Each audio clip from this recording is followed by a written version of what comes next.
Tu te lèves chaque matin avec cette sensation étrange, ce poids sur les épaules, ce feu dans la poitrine.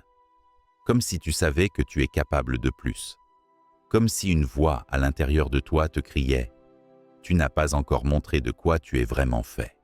Tu veux avancer, tu veux t'élever. » Mais parfois, c'est la colère, l'orgueil ou même la honte qui te retiennent.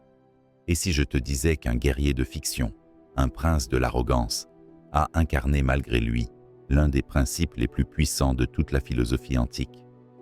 Aujourd'hui, on plonge dans la philosophie de Végéta, à la lumière du stoïcisme.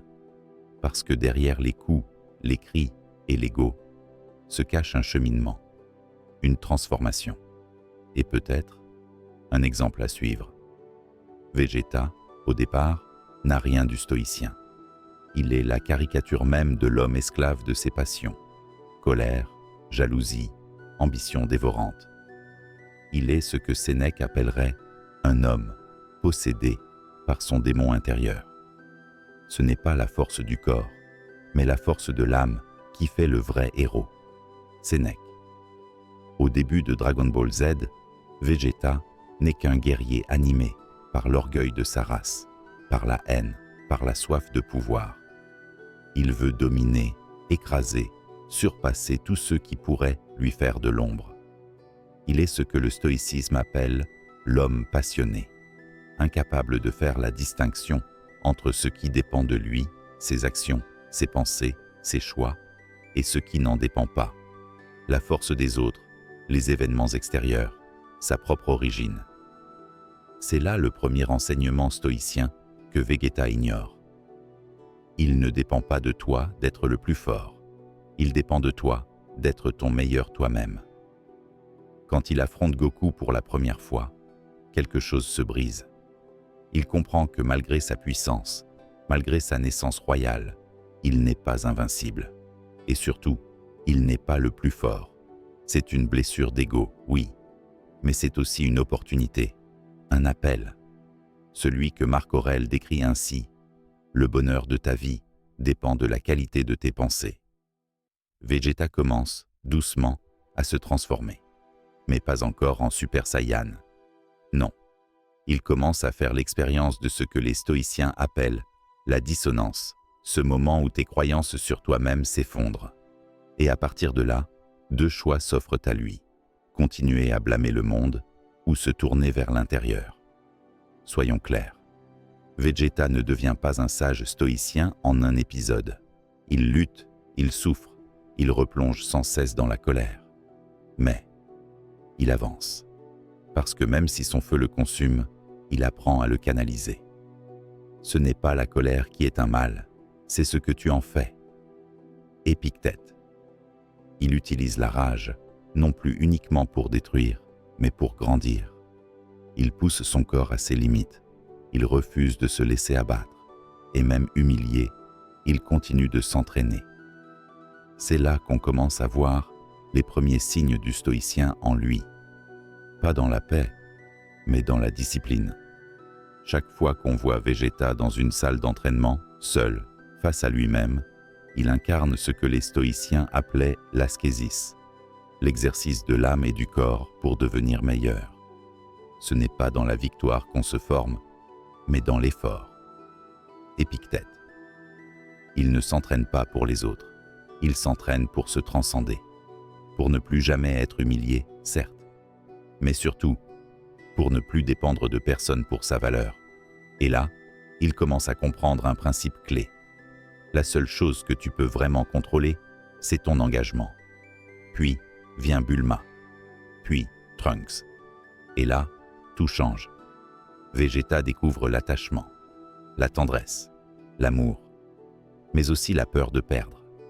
Et c'est là que le stoïcisme frappe encore. Aimer, oui, mais ne jamais s'y attacher comme à une possession. Aime, mais comme si tu devais perdre ce que tu aimes, car tout ce que tu as t'est seulement prêté. Épictète Végéta apprend à aimer, sans s'oublier, à se battre, non plus pour son ego, mais pour protéger. Et cela fait de lui un homme plus fort, plus centré, plus humain. Il ne renonce pas à sa nature, mais il cesse d'en être l'esclave. Le moment où il avoue, à demi-mot, que Goku est peut-être meilleur que lui, c'est un tournant. Ce n'est pas une faiblesse, c'est un signe de grandeur. Reconnaître la vertu chez un autre n'enlève rien à la tienne. Vegeta cesse alors de se battre contre Goku et commence à se battre avec lui. C'est la leçon stoïcienne de la fraternité. Il n'y a pas de rivalité entre deux hommes qui cherchent à s'élever. Lorsque Vegeta se sacrifie face à Majin Buu, il ne le fait pas pour la gloire, il ne le fait pas pour l'orgueil, il le fait pour sa famille, pour expier ses fautes, pour protéger. C'est un acte stoïcien par excellence. Ce n'est pas vivre qui est précieux, mais bien vivre. Et parfois, bien vivre, c'est savoir mourir avec dignité. Sénèque. Ce geste, c'est la preuve que Vegeta est devenu plus qu'un guerrier. Il est devenu un homme, un sage en devenir. Dans Dragon Ball Super, Vegeta accepte de ne jamais dépasser Goku. Mais il ne se soumet pas. Il continue à se battre, pas pour gagner, pour être fidèle à lui-même. Il incarne l'amor fati, l'amour du destin. N'espère pas que les choses arrivent comme tu veux.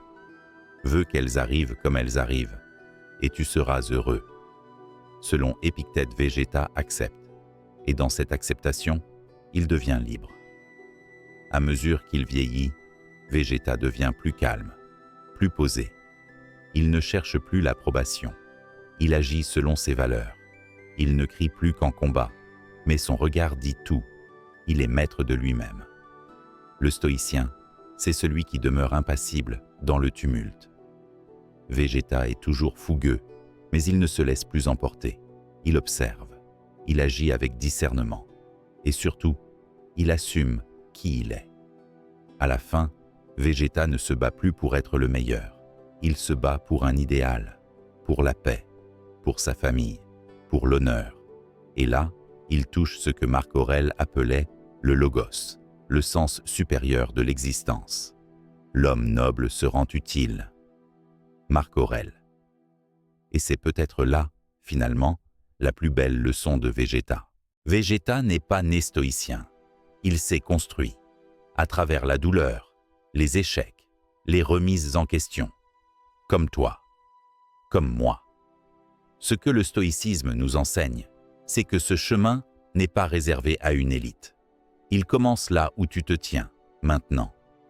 Alors, que vas-tu faire de ta colère, de tes blessures? Vas-tu les laisser te dominer? Ou vas-tu, comme Vegeta, les transformer en force?